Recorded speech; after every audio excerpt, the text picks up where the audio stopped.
कहानीकार का जादुई करघा। काव्या एक शांत बच्ची थी जो स्कूल में अक्सर अकेला महसूस करती थी। वो अक्सर छुट्टी के दौरान अकेले बैठ जाती थी, दूसरे बच्चों को खेलते हुए देखती रहती थी। वो चाहती थी कि उसका कोई खास दोस्त हो। एक दोपहर विशेष रूप से उदास महसूस करते हुए काव्या अपनी लीला दादी से मिलने गई, जो पास में ही रहती थीं। लीला दादी अपनी जादुई कहानियों और अपने पुराने रंगीन करघे के लिए जानी जाती थीं। काव्या ने लीला दादी को अपनी अकेलेपन की बात बताई। लीला दादी ने प्यार से मुस्कुराया।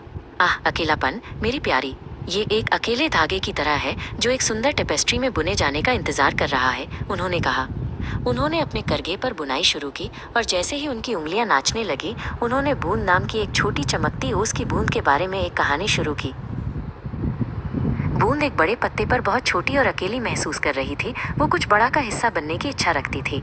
उसने पास में अन्य ओस की बूंदों को चमकते हुए देखा, लेकिन उनके पास जाने के लिए बहुत शर्मीली थी। एक दिन एक हल्की हवा ने पत्ते को हिलाया और बूंद कांप गई। जैसे जैसे हवा तेज हुई, बूंद को धीरे से धक्का लगा। वो धीरे धीरे लुढ़की, फिर थोड़ी तेज, जब तक कि वो दूसरी ओस की बूंद से नहीं टकराई। फिर एक और।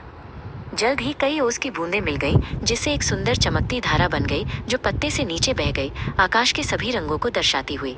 बूंद को एहसास हुआ कि दूसरों तक पहुंचने से वो कुछ बहुत बड़ा और उज्जवल का हिस्सा बन गई थी। लीला दादी ने अपनी कहानी खत्म की, अपने करघे पर एक रंगीन धागा बांधते हुए। देखो काव्या, कभी कभी बस एक छोटे से धक्के की या दूसरों की ओर बढ़ने के लिए थोड़ी सी हिम्मत की जरूरत होती है, और एक अकेला धागा एक शानदार डिजाइन बन सकता है। काव्या समझ गई। अगले दिन स्कूल में उसने एक नई लड़की को अकेले बैठे देखा।